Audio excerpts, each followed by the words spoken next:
Nosso assunto é como Deus quer seus filhos. Convido a abrir suas Bíblias para Isaías 59. Como Deus quer seus filhos. Isaías 59. A palavra do Senhor nos diz assim: Eis que a mão do Senhor não está encolhida para que não possa salvar, nem agravado o seu ouvido para que não possa ouvir.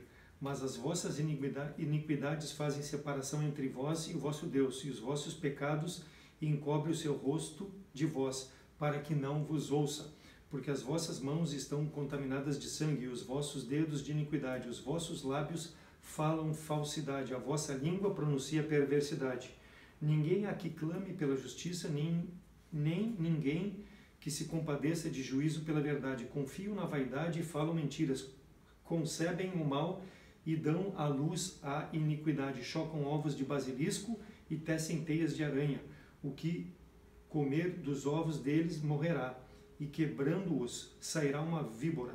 As suas teias não prestam para vestes, nem se poderão cobrir com as suas obras, e as suas obras são obras de iniquidade, e obra da violência há em suas mãos. Os seus pés correm para o mal, e se apressam para derramarem o sangue inocente. Os seus pensamentos são pensamentos de iniquidade.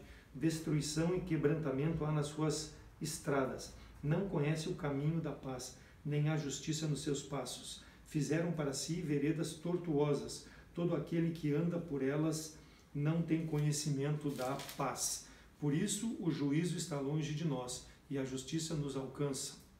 Não nos alcança. Esperamos pela luz, e eis que só há trevas. Pelo resplendor, mas andamos em escuridão.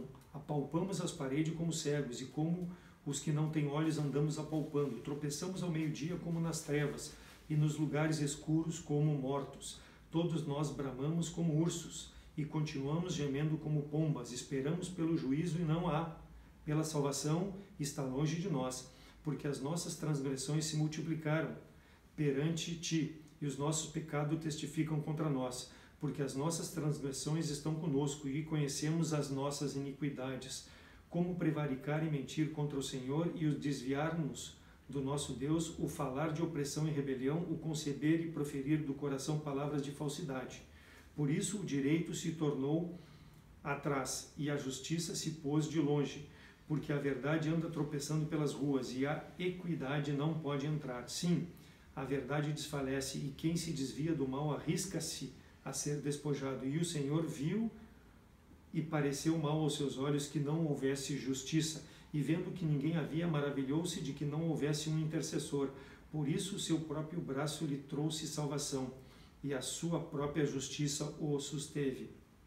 Pois vestiu-se de justiça como de uma couraça, e pôs o capacete da salvação na sua cabeça, e por vestidura pôs sobre si vestes de vingança, e cobriu-se de zelo como de um manto. Conforme forem as obras deles, assim será a sua retribuição. Furor aos seus adversários e recompensa aos seus inimigos. As ilhas dará ele a sua recompensa. Então temerão o nome do Senhor desde o poente, e a sua glória desde o nascente do sol. Vindo o inimigo como uma corrente de águas, o Espírito do Senhor arvorará contra ele a sua bandeira.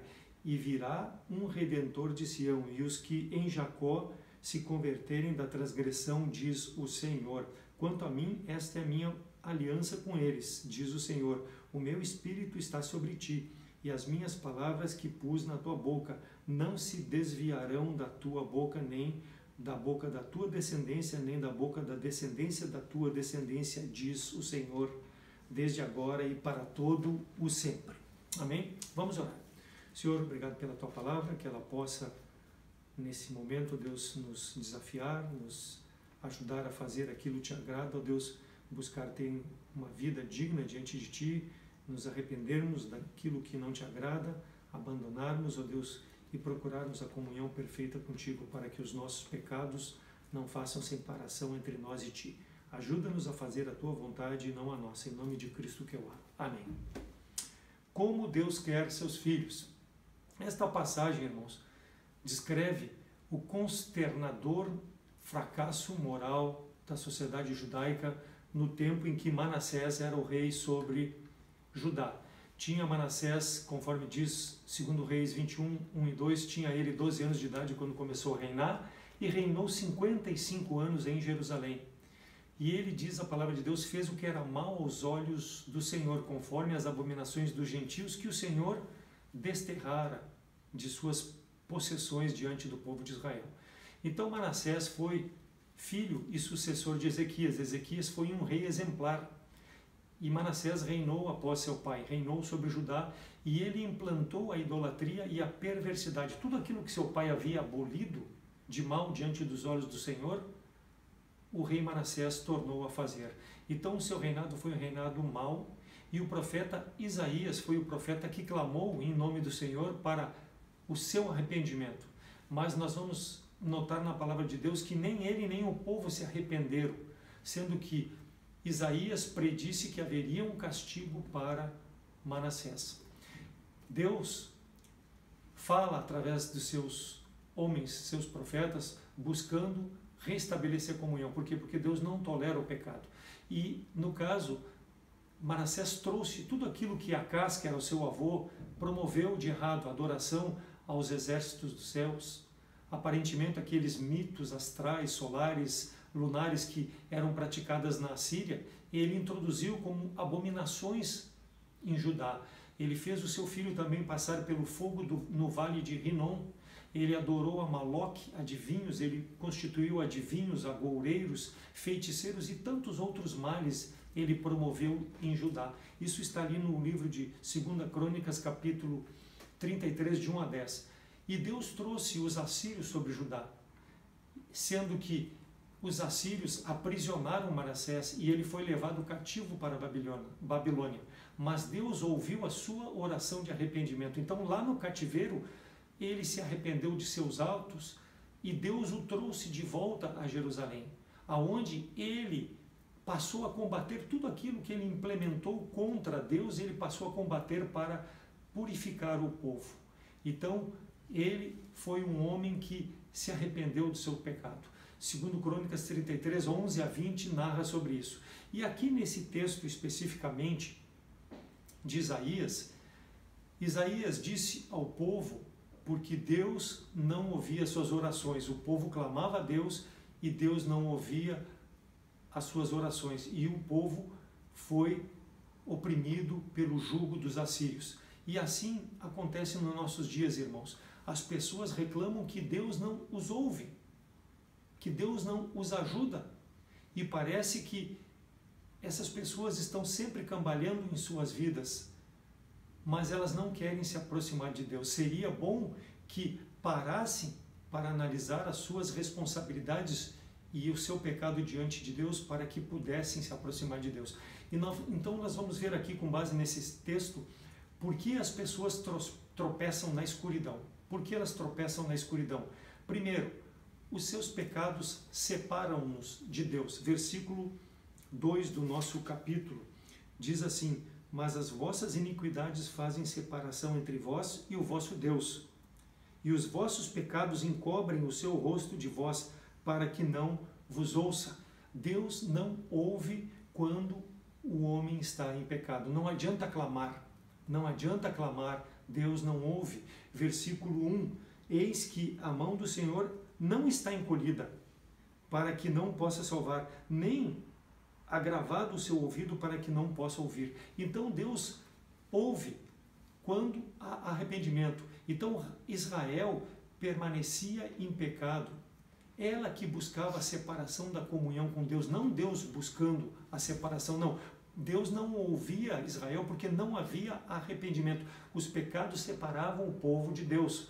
Assim nos dias de hoje, irmãos, o Senhor não livrará ninguém pelo fato simplesmente de clamar, se não houver um arrependimento de coração. Então o Senhor não livrava o povo não porque não desejasse, ou porque não tivesse poder, mas porque o povo preferia o pecado ao invés de clamar o arrependimento de Deus. Então hoje nós atravessamos um momento difícil, o coronavírus. Por mais que as pessoas clamem a Deus, se não houver um arrependimento genuíno de coração, confessando a Jesus Cristo como Salvador, não adianta clamar, porque Deus não ouve a pecadores, a não ser no momento em que ele clama pela salvação em Cristo Jesus. Então não adianta culpar que Deus não me ouve. Deus não me ouve, ou porque eu como crente estou em pecado e aí esse pecado faz separação da comunhão com Deus, entre eu e Deus, ou a pessoa ainda não é salva, não tem Jesus Cristo como Salvador para ser o seu intermediário. Então, para clamar, precisa ou ter Jesus Cristo como Salvador e não estar em pecado. Então, nos nossos dias, nós temos as mesmas dificuldades. As pessoas estão separadas de Deus porque não querem reconhecer o seu pecado. Em segundo lugar, as pessoas tropeçam na escuridão porque seus crimes afetam a sociedade. Versículos de 3 a 8. As vossas mãos estão contaminadas de sangue, os vossos dedos de iniquidade, os vossos lábios falam falsidade, a vossa língua pronuncia perversidade. Ninguém aqui clame pela justiça, nem ninguém que compareça em juízo pela verdade. Confiam na vaidade e falam mentiras, concebem o mal e dão luz à iniquidade. Versículo 5. Chocam ovos de basilisco e tecem teias de aranha, e o que comer dos ovos dele morrerá, e quebrantando-os sairá uma víbora. Versículo 8. Não conhece o caminho da paz, nem a justiça nos seus passos. Fizeram para si veredas tortuosas. Todo aquele que anda por elas não tem conhecimento da paz. Então, o ódio do povo fazia separação com Deus, e os crimes os procedimentos entre um com o outro também afetava a sociedade. Ele fala ali no versículo 5, ovos de basilisco, áspide, dá a ideia de que o povo era apóstata e ele era como se fosse serpente venenosa, produzindo más influências calculadas para que houvesse inimizade entre um e o outro. Eles confiavam na sua força ao invés de confiar em Deus. O mal não está encoberto diante de Deus, irmãos. Nós não podemos nos portar de forma pecaminosa diante de Deus e achar que isso não afeta o relacionamento com Deus. Versículo 6 diz que as teias não prestam para vestes, nem se poderão cobrir com as suas obras. As suas obras são obras de iniquidade, e a obra de violência nas suas mãos. Eles consagraram suas mãos, seus corpos para a violência. Por isso que não havia um bom relacionamento entre o povo, quanto mais um relacionamento com Deus. Cada parte do corpo cheia de maldade vai desejar o que? O mal do seu próximo. Então não havia paz. Por quê? Porque não havia boa vontade, não havia amor no relacionamento entre as pessoas. Então, quando não há boa vontade, a impiedade aumenta. É incapaz de se praticar o bem. Então não pode desfrutar de uma satisfação de paz com um coração pecaminoso. Precisa haver o que? O arrependimento do pecado. Precisa haver uma lealdade no relacionamento com Deus para que esse relacionamento possa ser estendido entre os homens. Porque se nós não nos relacionamos bem com Deus, vai ser difícil se relacionar de forma correta com o nosso próximo. Versículo 8. Conhece o caminho da paz, nem há justiça nos seus passos. Então, não há justiça, estão longe de Deus, porque vivem conforme as suas mentes, vivem conforme os seus raciocínios pecaminosos. Romanos 3,15 diz: os seus pés são ligeiros para derramar sangue, e os seus caminhos a destruição e miséria, e não conhece o caminho da paz. Não há temor de Deus diante de seus olhos. Então, se o temor de Deus não estiver presente no homem, não há como se relacionar com o seu próximo. Vai afetar o relacionamento social. As pessoas vão viver se comendo uns aos outros. Segundo Reis 21:9, porém não ouviram, porque Manassés de tal modo fez errar, que fizeram pior do que as nações que o Senhor tinha destruído diante dos seus filhos. Quão triste é, irmãos, quando nós temos uma liderança que, ao invés de manifestar a sua confiança em Deus, e Deus o colocou, Manassés, com esse propósito para que ele pudesse dirigir o povo nos caminhos do Senhor, e essa liderança estabeleceu adoração e cultos a deuses estranhos, se desviou do caminho. O que vai se esperar de seus súditos se o cabeça não dá o exemplo? Então era consequência do mal que vinha de cima para baixo. Por quê? Porque havia perversidade no coração de Manassés e a sociedade foi afetada. E isso, irmãos, acontece nos nossos dias, porque as pessoas não querem saber de Deus. Tu entrega um folheto, tu prega a palavra de Deus e as pessoas viram as costas, porque preferem viver no seu pecado ao invés de escutar a Deus. E aí afeta o seu relacionamento na sociedade. É um dos motivos que nós temos o coronavírus. É em razão dessa forma o proceder do homem em relação ao seu relacionamento com Deus e afeta o seu relacionamento com o próximo. Traz o mal sobre o próximo. Por quê? Porque não querem fazer aquilo que agrada a Deus. E em terceiro lugar, as pessoas tropeçam na escuridão quando a violência e a destruição são acontecimentos diários. Versículos 10 e 11. Apalpamos as paredes como cegos e como os que não têm olhos andamos apalpando. Tropeçamos ao meio-dia como nas trevas e nos lugares escuros como mortos. Todos nós bramamos como ursos e continuamente gememos como pombas. Esperamos pelo juízo e não o há, pela salvação e está longe de nós. Violência e destruição são os acontecimentos. Então o povo estava mergulhado em trevas e ignorância espiritual. Era uma calamidade nacional. Todo o povo estava afetado.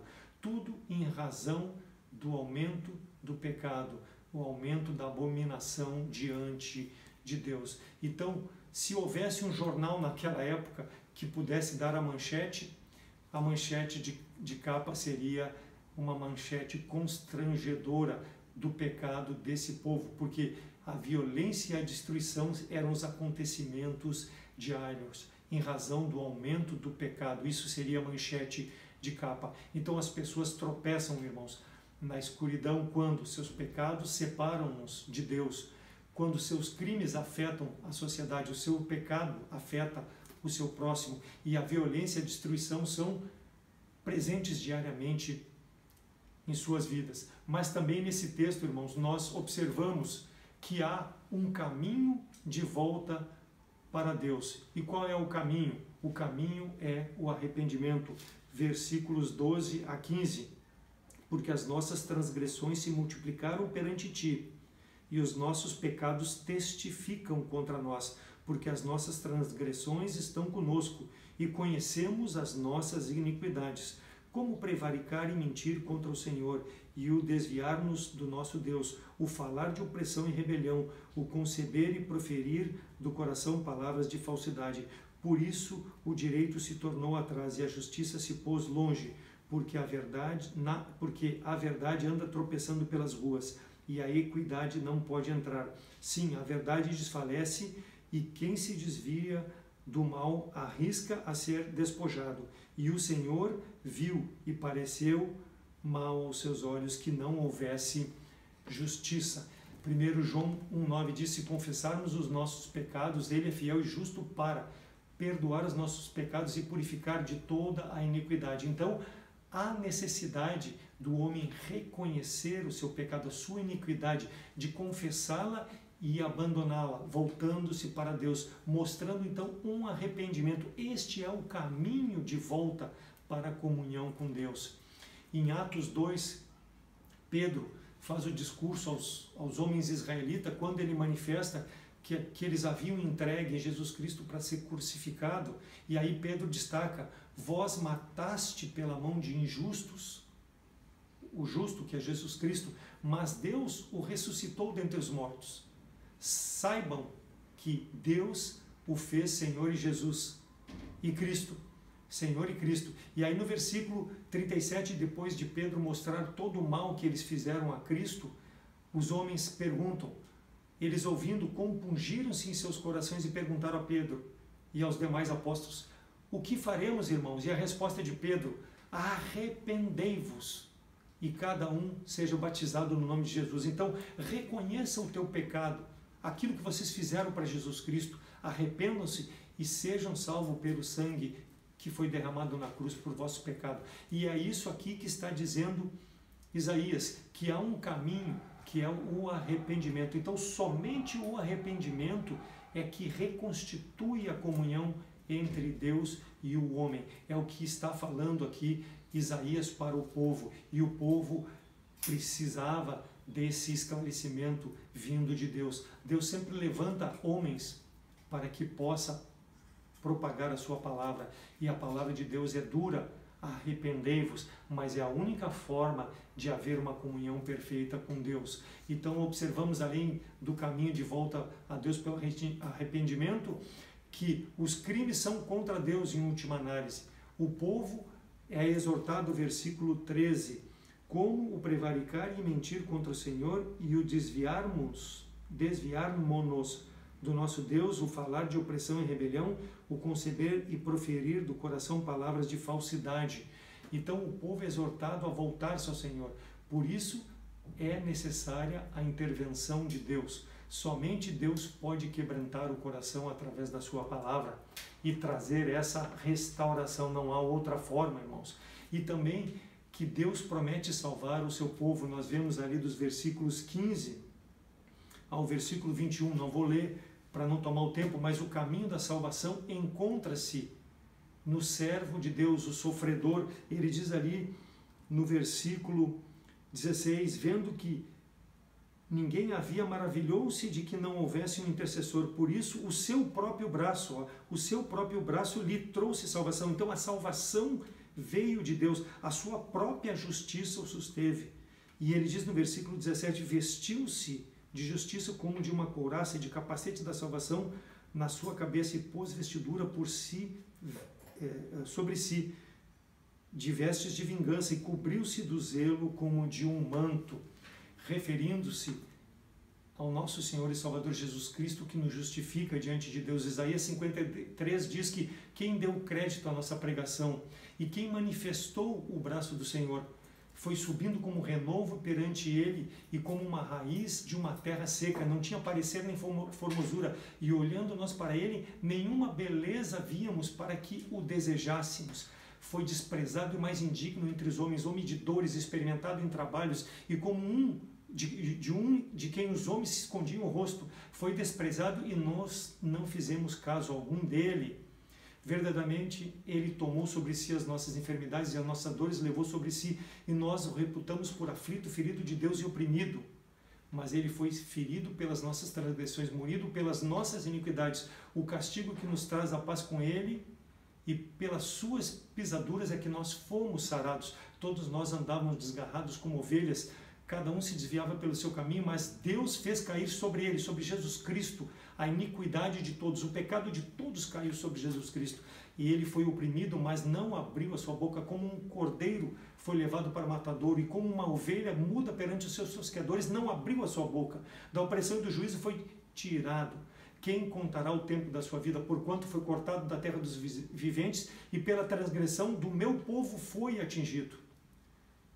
E puseram a sua sepultura entre os ímpios, e com o rico na sua morte, porquanto nunca fez injustiça, nem houve engano na sua boca. Todavia o Senhor agradou moê-lo, fazendo-o enfermar. Então Deus se agradou no sofrimento de Cristo para nos justificar. Quando a sua alma se puser por expiação do pecado, verá a sua posteridade, prolongará os dias, e o bom prazer do Senhor prosperará na sua mão. E verá que o trabalho da sua alma fez satisfação a Deus. Com o seu conhecimento, o meu servo justo justificará muitos, porquanto as iniquidades dele levará sobre si. Levará as iniquidades de todo aquele que reconhece a ele como Salvador, pelo que lhe darei a parte a muitos. E com os poderosos repartirá ele o despojo, porquanto derramou sua alma na morte e foi contado com os transgressores, mas levou sobre si o pecado de muitos e pelos transgressores intercedeu. Então Jesus Cristo trouxe essa salvação ao povo.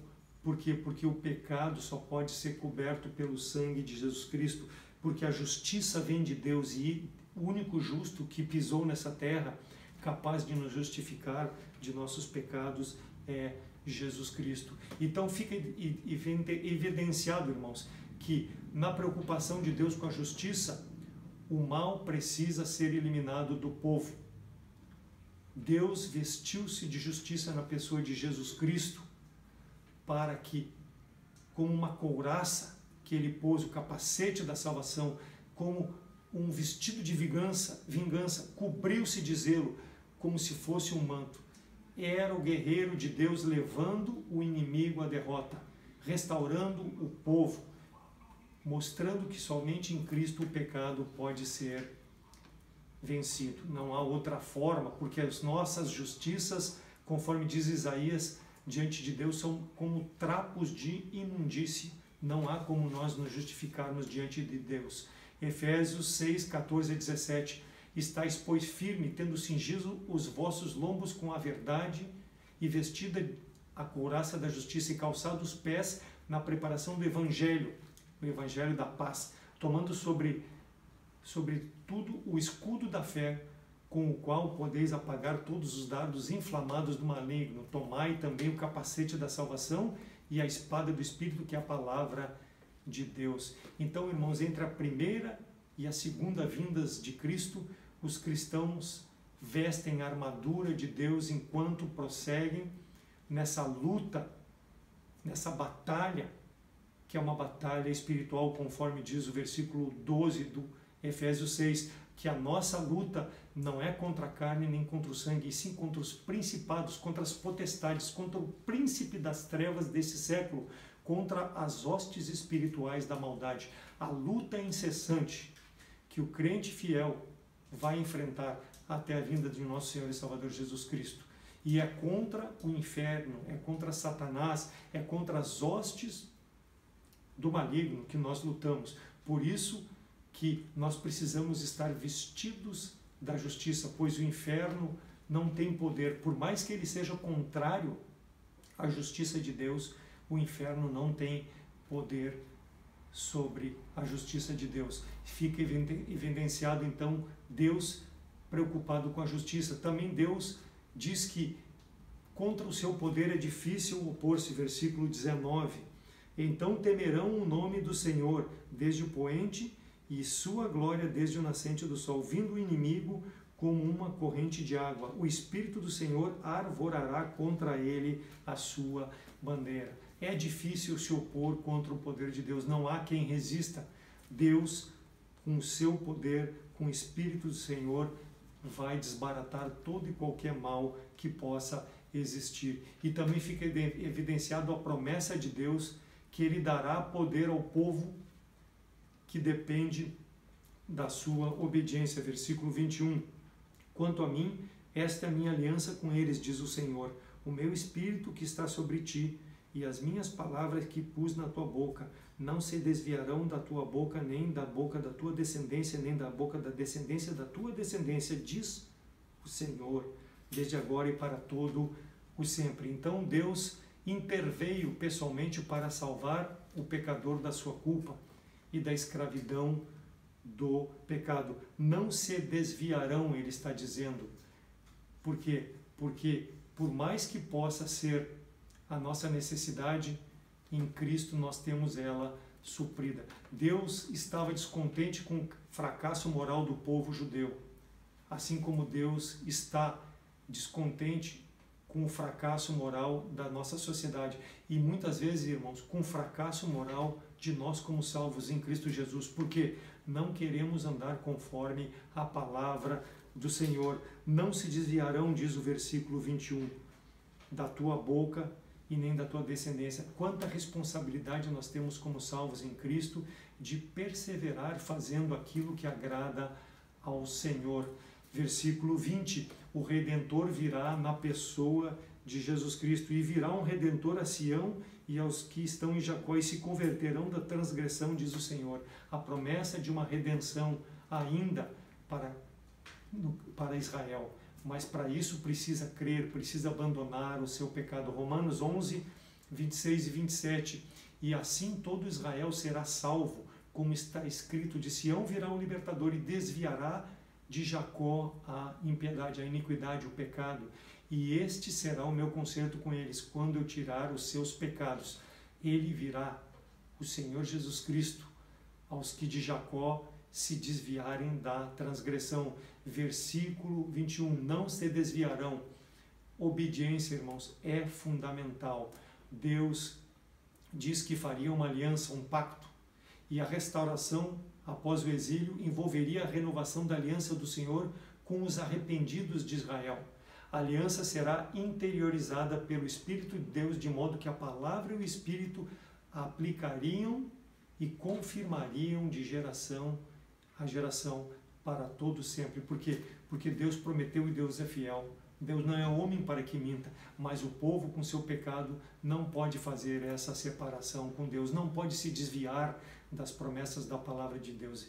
O verdadeiro povo de Deus será que dá o testemunho fielmente proclamando o Evangelho, a verdade do poder do Espírito Santo, ou seja, obedecer à palavra de Deus e ensinar a palavra de Deus. Os filhos, netos, todos os demais descendentes devem crer e continuar a declarar a redenção em Cristo Jesus. Então, irmãos, como salvos, devemos ser participantes do ministério da igreja local. Versículo 16. E vendo que ninguém havia, maravilhou-se de que não houvesse um intercessor. Por isso, o seu próprio braço lhe trouxe salvação e a sua própria justiça o susteve. Devemos levar, então, irmãos, as cargas um dos outros, como nosso Senhor Jesus Cristo levou. Assim como ele fez, devemos fazer, orando uns pelos outros e ajudando-nos uns aos outros na obra de Deus. Versículo 12. Porque as nossas transgressões se multiplicaram perante ti, os nossos pecados testificam contra nós, porque as nossas transgressões estão conosco e conhecemos as nossas iniquidades. Que possamos ter o sentimento e a atitude de arrependimento. Quando isso acontece na igreja local, há um crescimento. Quando isso acontece entre o povo de Deus, Deus abençoa ricamente. Então, como Deus quer seus filhos?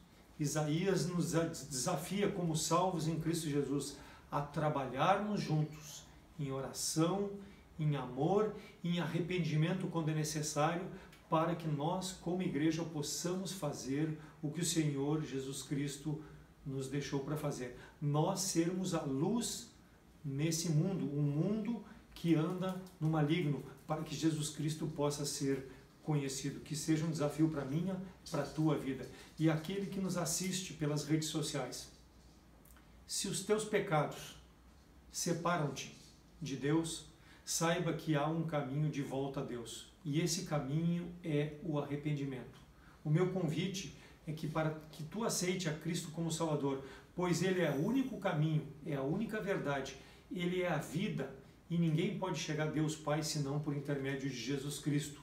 Procure-nos pelo telefone, pelo WhatsApp, pelo Facebook, o YouTube, pelas redes sociais, e nós te mostraremos na palavra de Deus como tu poderá receber Jesus Cristo como Salvador. Mas para isso, passa pelo arrependimento de teus pecados.